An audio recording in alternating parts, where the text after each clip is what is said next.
कार्यक्रम के पुण्यार्जक है प्रबंधकारी कार्यकारिणी एवं ट्रस्ट समिति, रजत मंदिर निर्माण कमेटी, निकटवर्ती जैन समाज, श्री दिगंबर जैन अतिशय क्षेत्र बंधा, जिला टीकमगढ़, मध्य प्रदेश। जय जिनेंद्र दर्शकों, स्वागत है आप सभी का इस विशेष प्रसारण में। दर्शकों, श्रमण परंपरा के वर्तमान शिखर पुरुष विश्व वंदनीय संत शिरोमणि आचार्य श्री विद्यासागर जी महाराज, जिनकी एक झलक पाने के लिए न जाने कितने भक्त तरसते हैं, जिनका व्यक्तित्व कृतित्व धर्म समाज और देश के लिए प्रेरणा का वो पुंज है जिसकी रोशनी में आने मात्र से जीवन की दिशा बदल जाती है। ऐसे महासंत के दर्शन भी पुण्योदय से ही प्राप्त होते हैं। तो आइए पारस चैनल के इस विशेष कार्यक्रम में चलते हैं चातुर्मास स्थल जबलपुर मध्य प्रदेश में और करते हैं पूज्य आचार्य श्री के मंगल दर्शन। जिनकी आंखें बोलती फिर मुख की क्या बात, धन्य उसी का मात है जिस पर गुरु का हाथ। आचार्य श्री जी के चरणों में हम झुका रहे अपना माथ, जिनके जीवन की हर चर्या बन पड़ी स्वयं ही नवगात। जय नागम का वह सुधा कलश जो बिखराते हैं गली, जिनके दर्शन को पाकर के खिलती मुरझाई हृदय कली। ओम रूम अष्टोत्तर शताचार्य गुरुवर्षि विद्यासागर जी महामुनीन्द्र अत्र तिष्ठ ढठ स्थापनम। ओम रूम अष्टोत्तर शताचार्य गुरुवर्षि विद्यासागर जी महामुनीन्द्र अत्र मम सन्निहितो भो भो अषट सन्निधिकरणम। सांसारिक विषयों में पढ़कर मैंने अपने को भरमाया, इस राग द्वेष की वैतरणी से अब तक पार नहीं पाए। तब विद्या सिंधु के जलकण से भव कालुष धोने आया, आना जाना मिट जाए मेरा यह बंध काटने आया हूँ। ओम रूम अष्टोत्तर शताचार्य गुरुवर्षि विद्यासागर जी महामुनीन्द्रेभ्यो जन्म जरा मृत्यु विनाशनाय जलम निरुपामीति। क्रोध अनल में जल जल कर अपना सर्वस्व लुटाया, निज शांत स्वरूप न जान सका जीवन भरे से भुलाया। चंदन सम शीतलता पाने अब शरण आपकी आया, संसार ताप मिट जाए मेरा चंदन वंदन को लाया हूँ। ओम रूम अष्टोत्तर शताचार्य गुरुवर्षि विद्यासागर जी महामुनीन्द्रेभ्यो संसाराताप विनाशनाय चंदनम निरुपामी। जड़ को ना मैंने जड़ समझा, नहीं अक्षय निधि को पहचान। अपने तो केवल सपने थे भ्रम और जगत का भटकान। चरणों में अर्पित अक्षत है अक्षय पद मुझको मिल जा, तब ज्ञान अरुण की किरणों से ये हृदय कमल भी खिल जावे। ओम रूम अष्टोत्तर शताचार्य गुरुवर्षि विद्यासागर जी महामुनीन्द्रेभ्यो अक्षय पद प्राप्त अक्षतान निरुपामीति। इन विषय भोग की मदिरा पी मैं बना सदा से मतवाल, तृष्णा को तृप्त करे जितनी उतनी बढ़ती इच्छा ज्वाल। मैं काम भाव विध्वंस हेतु मन सुमन चढ़ाने आया, यह मदन विजेता बन न सके यह भाव हृदय में लाया हूँ। ओम रूम अष्टोत्तर शताचार्य गुरुवर्षि विद्यासागर जी महामुनीन्द्रेभ्यो काम बाण विध्वंसनाय पुष्पम निरुपामीति।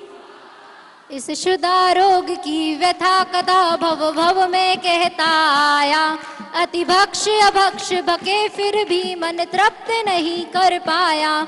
नैवेद्य समर्पित करके मैं तृष्णा की भूख मिटाऊंगा, अब और अधिक ना भटक यह अंतर बोध जगाऊंगा।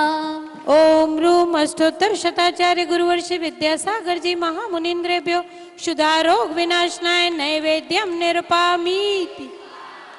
मोहांधकार से व्याकुल हो निज को नहीं मैंने पहचान, मैं राग द्वेष में लिप्त रहा इस हाथ रहा बस पछतान। यह दीप समर्पित है गुरुवर मेरा तम दूर भगा दे, आप ज्ञान दीप की बाती से मम अंतर दीप जला देना। ओम रूम अष्टोत्तर शताचार्य गुरुवर्षि विद्यासागर जी महामुनिन्द्रेभ्यो महामोह अंधकार विनाशनाय दिव्य दीपम निरुपामीति। इन्हें अशुभ कर्म ने घेरा है, मैंने अब तक यह माना। बस पाप कर्म तज पुण्य कर्म को चाह रहा अपनाना। शुभ अशुभ कर्म सब रिपुदल है, मैं इन्हें जलाने आया। इसलिए गुरु तब चरणों में अब धूप चढ़ाने आया हूँ। ओम रूम अष्टोत्तर शताचार्य गुरुवर्षि विद्यासागर जी महामुनिन्द्रेभ्यो अष्टकर्म दहनाय दिव्य धूपम निरुपामीति। भोगों को इतना भोगा कि खुद को ही भोग बना डाला। साध्य और साधक का अंतर मैंने आज मिटा डाल। मैं चिदानंद में लीन रहूं, पूजा का यह फल पाना था जिसके द्वारा वह मिल बैठा, मुझे ठिकाना है। ओम रूम अष्टोत्तर शताचार्य गुरुवर्षि विद्यासागर जी महामुनिन्द्रेभ्यो महामोक्ष फल प्राप्त फलम निरुपामी। भावों की निर्मल सरिता में अब गाहन करने आया। सबके सारे दुख दर्द हरो यह अर्घ भेटने लाया। हे तपो मूर्ति, हे आराधक, हे योगीश्वर, हे महासन, हे अरुण भावना देख सके युग युग तक आगामी वसंत। ओम रूम अष्टोत्तर शताचार्य गुरुवर्षि विद्यासागर जी महामुनिन्द्रेभ्यो अनर्घ्य पद प्राप्त अर्घ्यम निरुपामीति।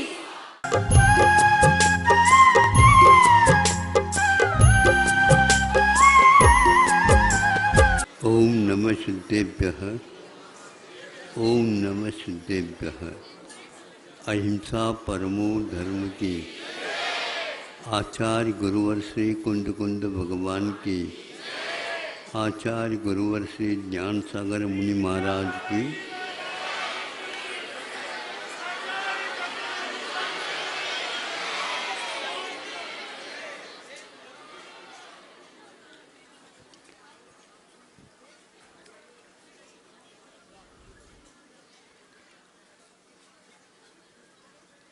लेन देन के विषय में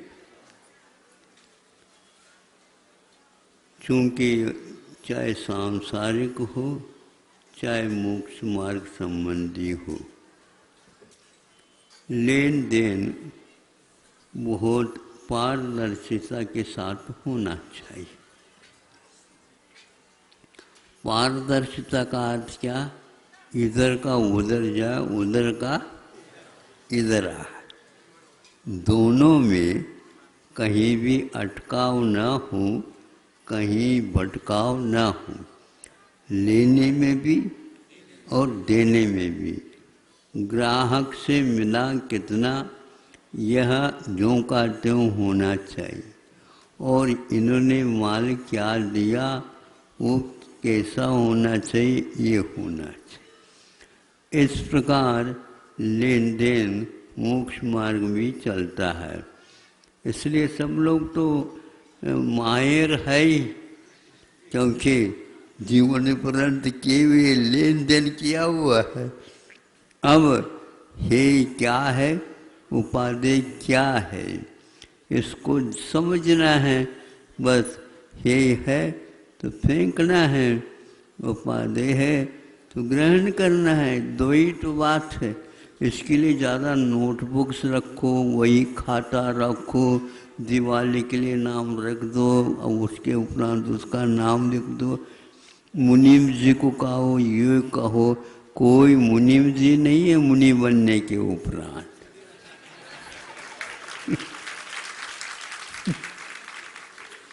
सीधा साधा काम है, ज़्यादा पढ़े लिखे की भी कोई आवश्यकता नहीं, क्योंकि पढ़े लिखे होने के उसमें गड़बड़ी हो जाती है।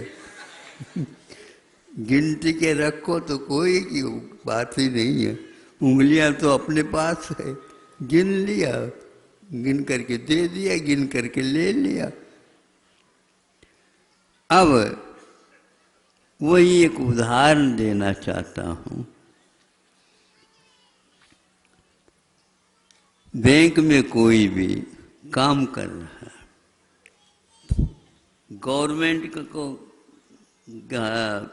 बैंक है, काम करने वाले कई नियुक्तिकरण हुआ,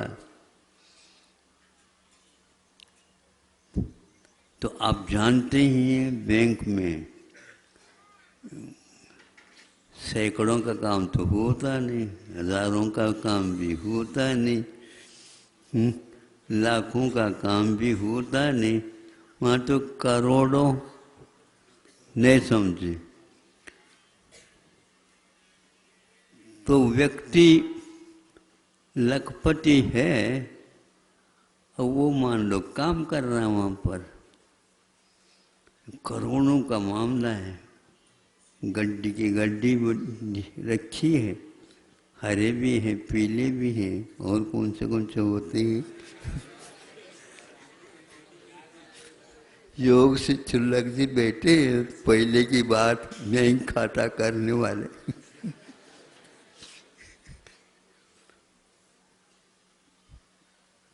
तो बिल्कुल बीचों बीच में बैठ जाते हैं, गिनते रहते हैं। इतनी गिनती यहाँ पर होती है, वो तो वहाँ पर एक वर्ष में भी नहीं होती, वो यहाँ पर एक दिन में होती। मन तो कहता है निकाल गड्डी जेब में रख ली जाए, है कौन देखने वाला है, कोई पूछने वाला भी नहीं है, हिसाब किताब जब आएगी देखा जाएगा।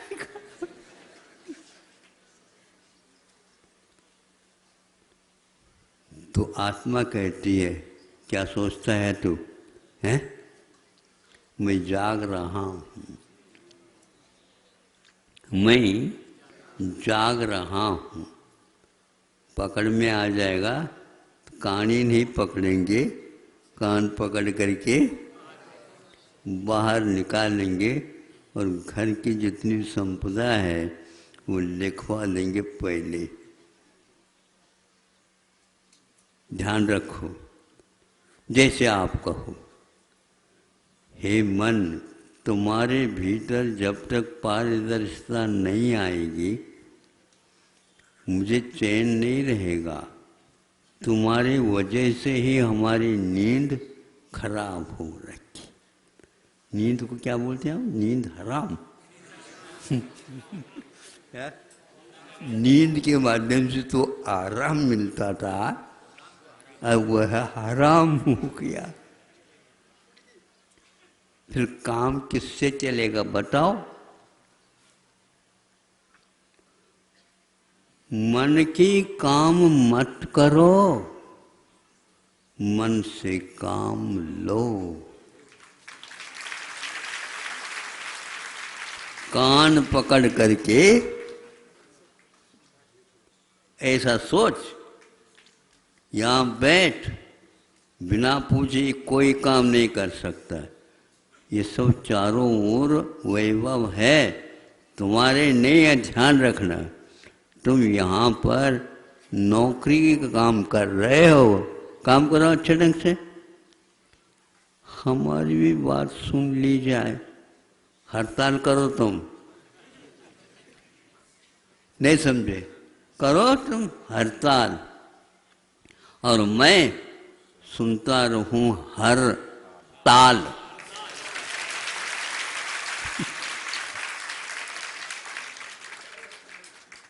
तुम्हारी कोई बात नहीं सुनूंगा। हर दिन ये मन में आता था, एक आध बार देख ले, एक आध बार देख ले। नहीं, ये सब राशि है, इसमें से 50,000 उपादेय, वो भी तिथि के अनुसार निकालेंगे, वो भी आप अपने आप निकाल नहीं सकते। ध्यान रखो, मैं ले लूँगा 50,000, नहीं, हम देंगे। यूं हाथ करो, हम देंगे। ध्यान रखो, इस प्रकार दुनिया में जो वैभव छाया हुआ है तुम्हारा नहीं, संपदा संपदा की है, और संपदा मेरी कहोगे तो आपदा है। आपको क्या चाहिए? इतनी संपदा फिर किस काम के? ये तुम्हारी है ही नहीं। तुम्हारी हो तो ले लो, तुम्हारे तो 50,000 का लिखा हुआ है। उसको बढ़ाना चाहो तो निवेदन करो, हे मन निवेदन कर। हाँ, आवेदन पर सोचा जाएगा। कब सोचेंगे? सोचना तो हमें है, तुम्हें नहीं है। लेना है तो देख लेंगे। दोबारा इस प्रकार करोगे तो संभव है तुम्हारी कटौती होगी। देख लो। मोक्ष मार्ग में भी मन हमेशा हमेशा संकल्प करके आता तो है, सोचता पुनः स्वतंत्र ही। उसको आदत पड़ी हुई है। मन को किसी ने कहा ही नहीं कि तुम सोचो, और गड़बड़ सोचता है। हाँ, तो गड़बड़ सोचता है तो उसको कह दो, ये सोचना तुम अपना नहीं कहा करो, मैं जिसके लिए कहता हूं उसको सोचो। मन अपना अपने विषय में क्यों न सोचता है? अपने विषय में क्यों न सोचता? और मन है अपना। मन को एक बार कान पकड़ करके बिठाना होगा और ठंडे बस्ते में रख करके चेन आजकल चेन होता है, बटन नहीं होता चेन खींच दो। उसके पास हाथ नहीं और पैर नहीं, वो चेन खींचना जानता तो दे बेटे बेटे, खींच नहीं सकता।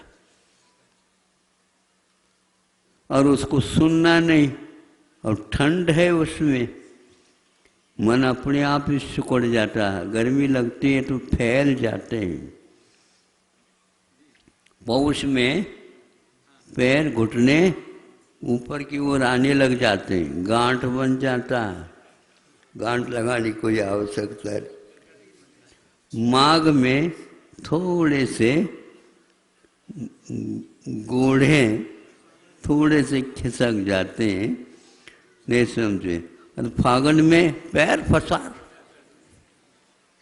तो यहाँ पर मन को हमेशा हमेशा पौष के खाने में ही रख करके चेन लगा दो, सब ठीक ठाक हो जाता।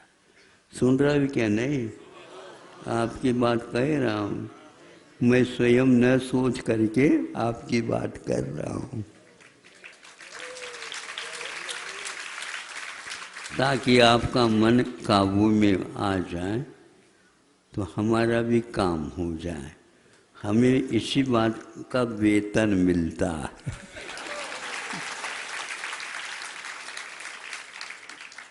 और तुम्हारा मन यदि काम ठीक नहीं करेगा, वेतन की कटौती हमारी भी हो। इसलिए बहुत सोच करके अब समय देना पड़ रहा है। आपके यहाँ भी कम है समय, और हमारे यहाँ तो कभी हमेशा हमेशा कम ही रहता है। उसी में से काम निकालना है। हमारा ज़्यादा वेतन तो नहीं है, लेकिन चेतन संबंधी है, इसलिए हमें कोई चिंता नहीं होती। वो परमानंद है, वो मिलता रहता है, निरंतर मिलता रहता है, हमेशा के लिए हमारा है वो। इसलिए वह उपादेय और हे दो ही बातें सर्वत्र याद करने योग्य है। अपना सो उपादेय है और पराया सो हमारा है ही नहीं, वह हमारी दृष्टि में है ही नहीं। यदि है भी तो पराया है। यह यदि खाता आपका ठीक चल रहा है तो बहुत बढ़िया है।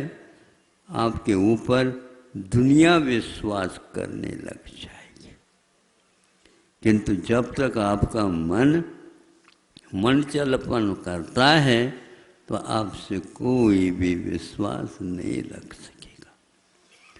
आप अविश्वास के पात्र हैं, भैया ये क्यों आ गया, ये पार्टी दूसरी है, हमारी आज कहती है लेकिन ऐसा है ही नहीं, ऊपर की है। हाथी के दांत खाने और दिखाने और दुकानें, ये दुकान की बात है, कौन से दांतों से खाते हैं और दिखाते कौन से हैं।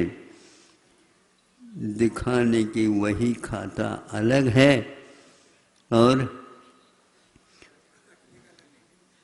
काली कोठरी में रखने की अलग है, जहाँ पर कोई भी भूत भी जाए तो डर जाए। भूत कभी डरता है क्या? है नहीं, वो इसलिए डरता है कि भैया कभी भी यह बटन दबा दे तो लाइट लग जाएगी, तो यहाँ से मुझे भागना पड़ेगा। वो वहाँ पर एकांत में रहता है जहाँ पर किसी का आना जाना नहीं होता। इसीलिए बड़े बड़े मकान और हवेली की बात मत करो। तुम तो पति पत्नी और एक दो व्यक्ति है, एक दो बच्चे है, यदि मान लो तो उनको बाहर जाना है, बहुत बड़ा भवन रखोगे तो उसमें खालिस्तान मिलने से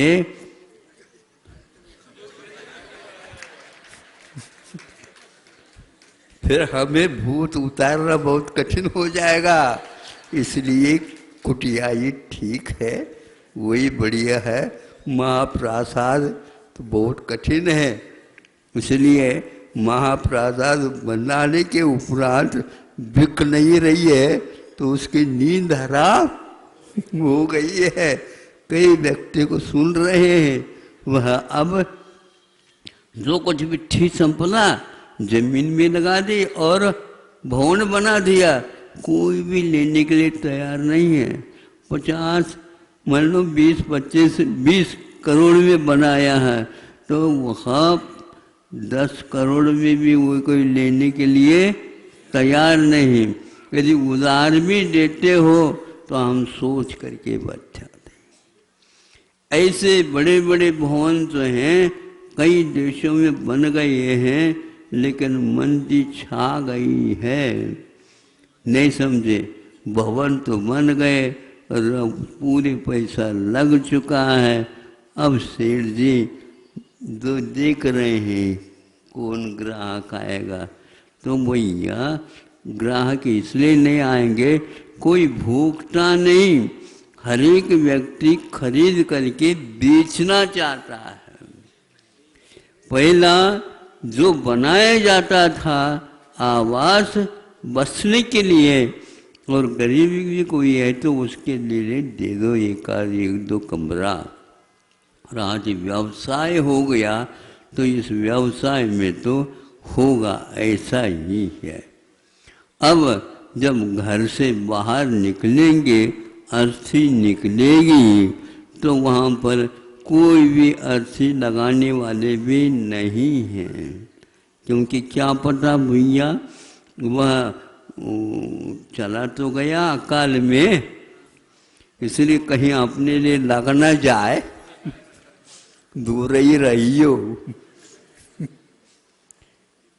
क्या समझे?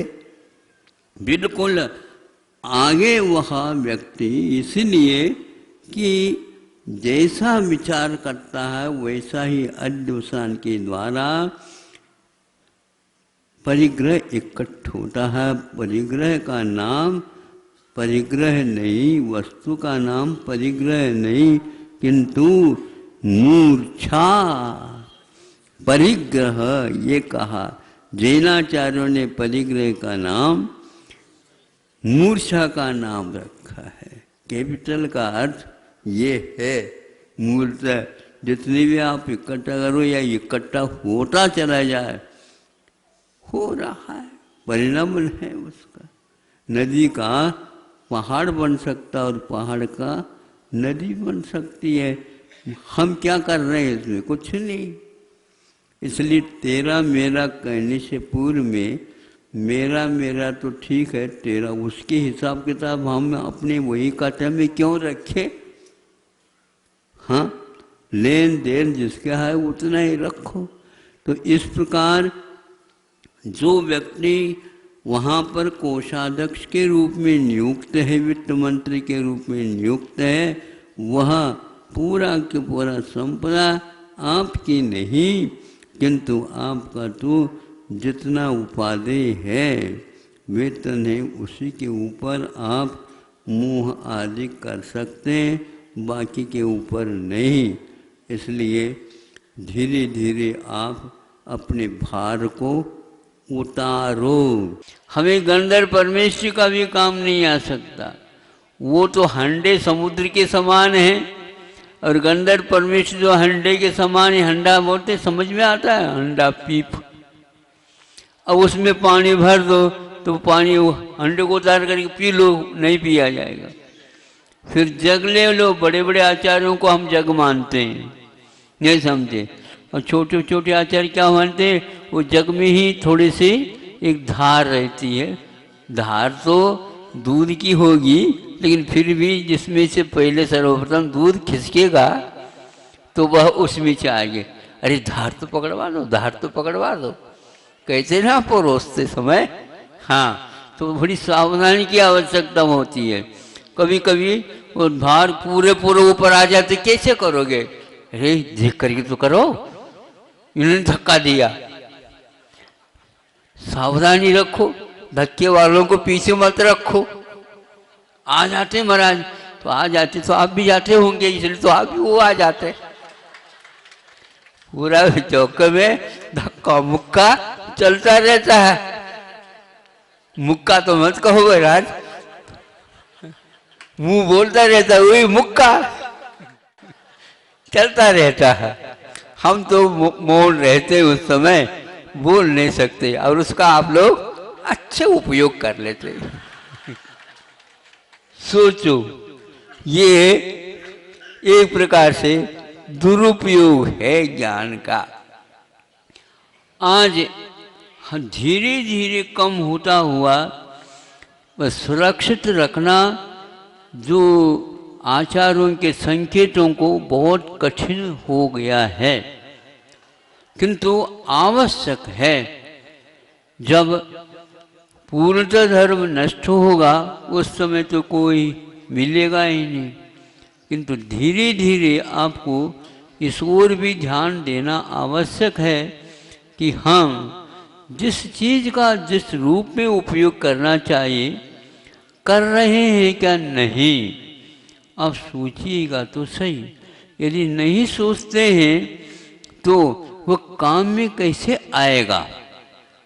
यदि काम में लेना है तो किसके लिए क्या है, यह यदि हमें ज्ञात नहीं है तो उसका उपयोग करना तो निश्चित रूप से गलत ही हो जाता है। इन गलतियों से बचने के लिए जो जानकार हैं और उनके माध्यम से पूछताछ करके हम इसका उपयोग करेंगे, अवश्य ये संकेत हम लोगों के लिए वरदान सिद्ध होंगे। चरक इत्यादि में लिखे हुए जो सूत्र होते हैं उनकी चिकित्सा के समय पर बहुत बड़ा उपयोगिता होती है। वह वैद्य लोग कर सकते हैं, जानकार लोग ही कर सकते हैं, और रोगी कभी भी नहीं कर सकता। किंतु रोगी क्या कर सकता है? वैद्य जब दवाई देते हैं उसको सावधानी से कानों से सुन करके अवधारणा बना लेता है, तो अथवा उपचारक लोग इसकी अवधारणा बना लेते हैं, तो उपचार के माध्यम से, दवाइयों के सेवन के माध्यम से, और वह उपचार समय के अनुसार यदि होता है तो निश्चित रूप से उसके आचरण और सोच इत्यादि में परिवर्तन लाता है, और वह सक्षम हो जाता है स्वयं अपने आप उस रथ पर, उस पथ पर आगे बढ़ने के लिए। आप लोगों का सौभाग्य है कि पूर्व आचार्यों के द्वारा लिखित जो साहित्य दर्शन है वो विपुल मात्रा में हो करके भी उसका सही सदुपयोग आज नहीं हो रहा है और इसके क्या क्या उपाय हो गए हैं हम कुछ भी नहीं समझते, किंतु उस विधा के अनुसार आप उसका अध्ययन करते हुए जिस काम के लिए है उसी काम में लेंगे, ऐसा हमारा कहना है। नहीं है तो प्रलय काल अभी आया नहीं, पहले से प्रलय के में आप निमित्त बन रहे हैं, ऐसा हमें समझ में आ रहा है। जिस वस्तु की आवश्यकता है, जिस कार्य के लिए है, उसका उसी रूप में उपयोग करना यह विद्वत्ता है। यदि उसको हम अन्यत्र उसका उपयोग करते हैं, अन्य मात्रा में करते हैं और जिस व्यक्ति के लिए उसका उपयोग करना था उसको छोड़ करके जो पात्र नहीं है उसके हाथ में दे देते हैं, तो उसका कोई मूल्य नहीं निकलने वाला है। इतना ही पर्याप्त है। आप लोग हंडे की ओर भी मत देखो, समुद्र की ओर भी मत देखो, बूंद की ओर देखो और उसका सेवन करो और अवश्य ही मोक्ष मार्ग पर अपनी शक्ति बल का उपयोग करके चलने का प्रयास करो। आप लोग अल्प समय में अपने ध्यान को जो मैं कह रहा हूँ उदाहरण के तौर पर और हम अपने भावों को यथोचित समय के अनुसार संभालने का प्रयास करें।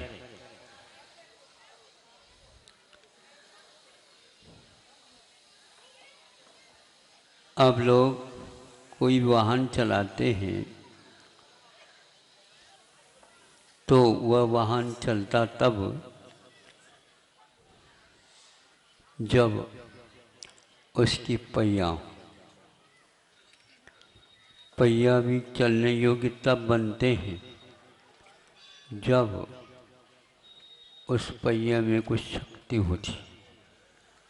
महाराज पहिया और शक्ति से दूर है थोड़ी है।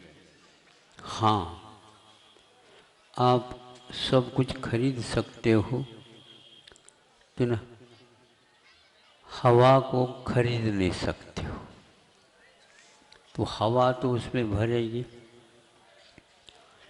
तो अब हवा भरना है उसमें, तो उसको बोलते हैं भीतर, इसको क्या इनर बोलते हैं, इनर, भीतर ट्यूब जिसको बोलते हैं इनर। अब देखो उसमें तो हवा जाएगी, भरेगी वह, उसके साथ साथ वो ट्यूब फूलता चला जाए, ज़्यादा फूल न जाए, इसलिए आप लोग क्या प्रबंध करते हैं, उसके ऊपर टायर रखते हैं, है ना। और यदि मान लो टायर कमज़ोर हो तो भीतर वो ट्यूब ज़्यादा फूल करके बर्स्ट कर देगा। ये आपको ज्ञात रहता है, इसलिए ज़्यादा हवा भर नहीं सकते। अब यदि मान लो कम हवा भर दे तो टायर के ऊपर ठोकर लगेंगे, तो भी गड़बड़ है।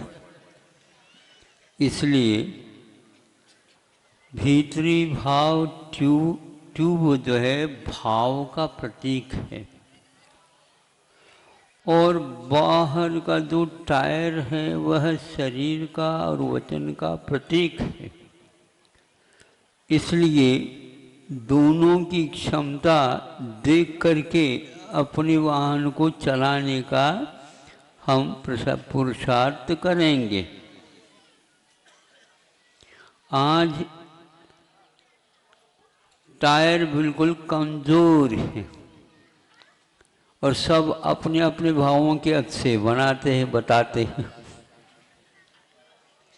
नहीं समझे। किंतु ज़्यादा तो हम भावों को बढ़ा भी नहीं सकते, और टायर जो मिल गई उसमें कोई परिवर्तन हो नहीं सकता अब, क्योंकि आजीवन वह मिली हुई है। हीन संगन होने के कारण हम अपनी जोर नहीं दिखा सकते, और जब कभी भी मान लो हीन में भी और गड़बड़ हो जाता है तो टायर के साथ क्या लगा देते हैं, गटर।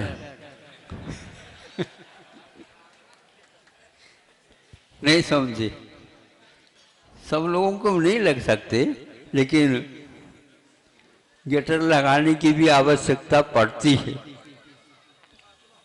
तो इन सब बातों को तो आप जान करके मूल उद्देश्य में किसी प्रकार की कमी नहीं करेंगे। यह अवश्य है, किसी किसी को ट्यूब बहुत अच्छा मिल जाता है और किसी किसी को ऊपर का टायर कमज़ोर मिल जाता है, किसी किसी को टायर बहुत अच्छे मिल जाते हैं, ट्यूब बहुत हल्की क्वालिटी का मिल जाता है। अब इन सब को देख करके अपनी अपनी ट्यूब को भी अच्छे बना ले बनती कोशिश, और टायर को भी ठीक बना ले, गटर वगैरह भी लगा ले। इस भाव से जो कोई भी लाभ लेना है उसका पुरुषार्थ हम अहर्निश करते रहें। संतों ने हम लोगों को संबोधित करते हुए कहा है, अपने अपनी जठराग्नि के अनुसार आप पंगत में बैठे हो, ले सकते हो। क्या कहा महाराज, जठराग्नि तो अपने आप ही तेज हो जाती है। नहीं, तेज नहीं होती, वो इच्छा की ज्वलंत समस्या है, क्योंकि रसनेन्द्रिय अलग है, रसना अलग है,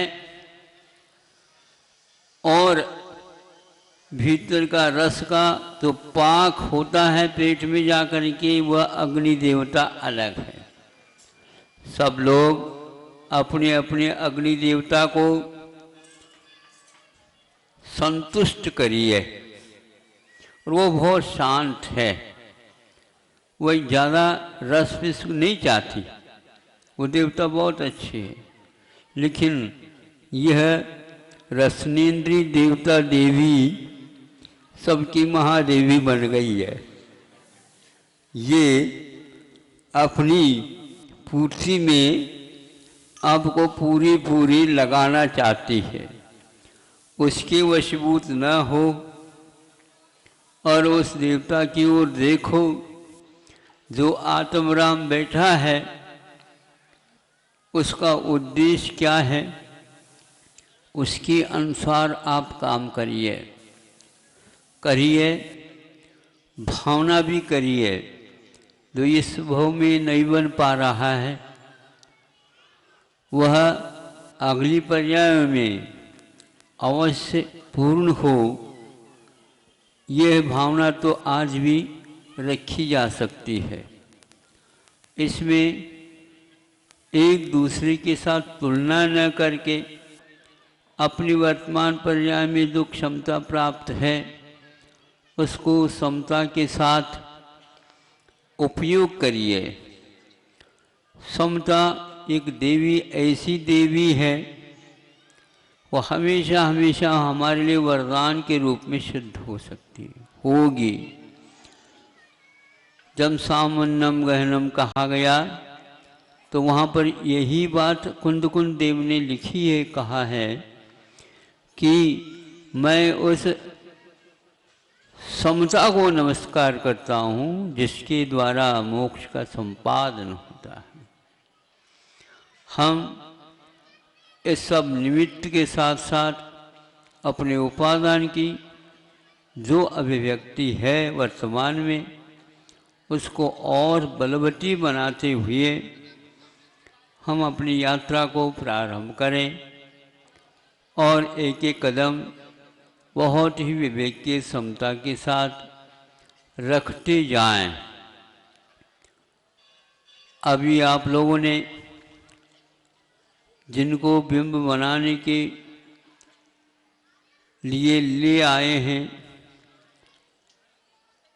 इनको बिंब भी कहते हैं, और इन बिंबों में जब अपने आप को देखेंगे तो प्रतिबिंब भी होगा।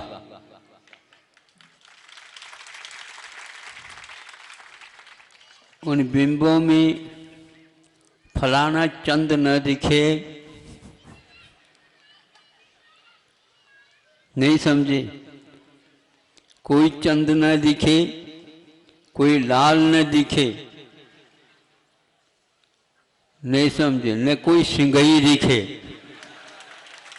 न सवाई सिंगई दिखे, न श्रीमान दिखे, न गरीब न चंद्री दिखे, किंतु उसमें, उस बिंब में अपने होनहार आत्म तत्व दिखे और उसको जो मलिन है उस मलिनता को साफ करने का पुरुषार्थ करें। इसीलिए इनकी स्थापना आलंबन पूजा के अंतर्गत आ जाती है।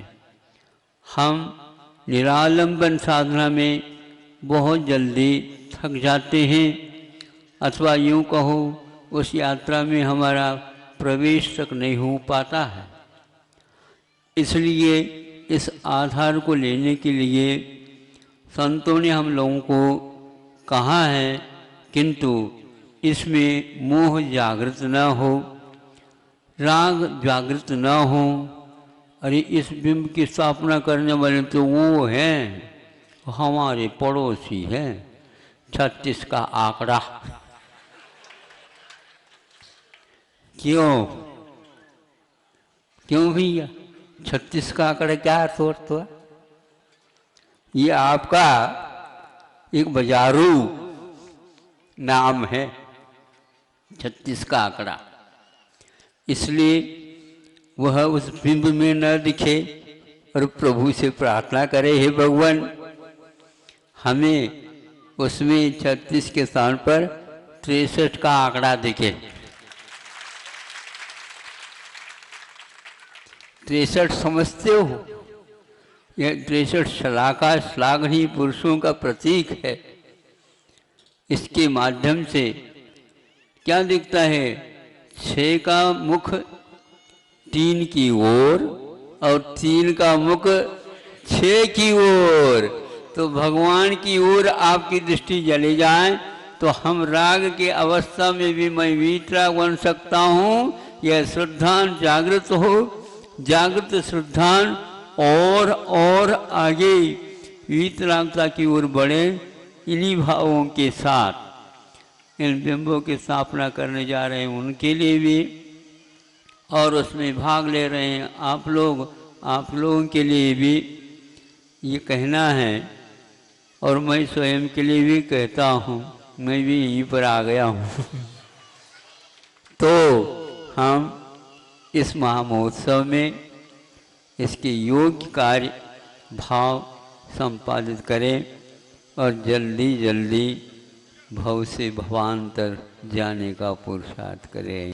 दृष्टि और दृष्टिकोण में बहुत अंतर है। दृष्टि और दृष्टिकोण में बहुत अंतर है। इस को समझना एक प्रकार से परम आवश्यक है। परम इसलिए है कि हम दृष्टिकोण से देखते हैं तो वस्तु का एक पहलू ही देखने को उपलब्ध होता है, और दृष्टि से देखते हैं तो वह पूर्णता नजर आती है। हम अधूरे जीवन जीते रहते हैं, इसलिए जो पूरे जीवन जी चुके हैं उनकी बात पर हम विश्वास करते हैं, तो संभव है हमारे दृष्टिकोण में समीचीनता आ सकती है। इन दोनों दृष्टि और दृष्टिकोण का अंतर हम समझ ले। एक किताब कोई भी हमने पढ़ी थी, नामकरण भूल गया हूँ उसका शीर्षक क्या है, किंतु कथा वस्तु आपके सामने रख रहा हूँ। आपको यदि ध्यान में आ गया तो हमें बता देना ये वहाँ का है। कथा वस्तु से मतलब है फिर भी एक हाथी और पेड़ पर चढ़ता नहीं, किंतु पेड़ के नीचे हो जाता है, तो वह अपने सूंड के माध्यम से, काफ़ी ऊंचा था हाथी और सूंड का और सहयोग लिया तो खा रहा है। तो एक व्यक्ति कहता है, अरे क्या अरे, ये तो इस बाजू को तो सब हरी हरी खा ले रहा है, और उस बाजू के टहनी भी बहुत हरी हरी है, वो नहीं खा पा रहा। तो उसने कहा, एक आंख से ये हाथी अंधा होना चाहिए।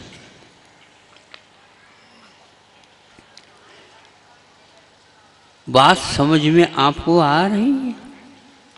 एक तरफ तो आप सुनते चले जा रहे हो, दूसरी तरफ से जो प्रश्न उठना चाहिए, जिज्ञासा होना चाहिए, वो उठता ही नहीं। हम पहले अपना कोर्स पाठ्यक्रम पूर्ण कर लें, फिर इसके उपरांत उसकी बात हम कर लें, तब तक तो आप शिक्षा को पूर्ण करके बाहर निकले हुए रहते।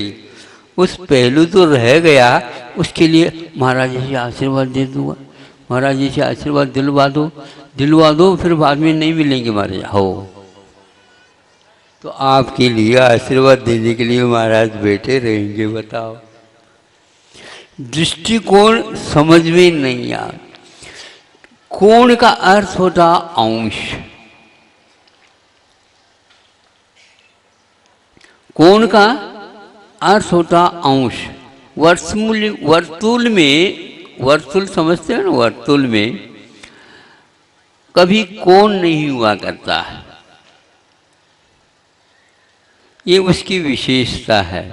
इसलिए वृत्त को हमारे यहाँ चारित्र की संज्ञा दी है। वृत्त के साथ ही वर्तुल की संज्ञा बन जाती है। वृत्तम ददाति लाति इति वा वर्तुलम। जो वृत्ति को लाता है, अपने स्वभाव की ओर ले जाता है, समग्रता प्रदर्शक माना जाता है, वो वर्तुल होता है। उस वर्तुल में 360 अंश हुआ करते हैं, उन अंशों का नाम ही कोण है। इस कार्यक्रम के पुण्यार्जक है प्रबंधकारी कार्यकारिणी एवं ट्रस्ट समिति, रजत मंदिर निर्माण कमेटी, निकटवर्ती जैन समाज, श्री दिगंबर जैन अतिशय क्षेत्र बंधक, जिला टीकमगढ़, मध्य प्रदेश।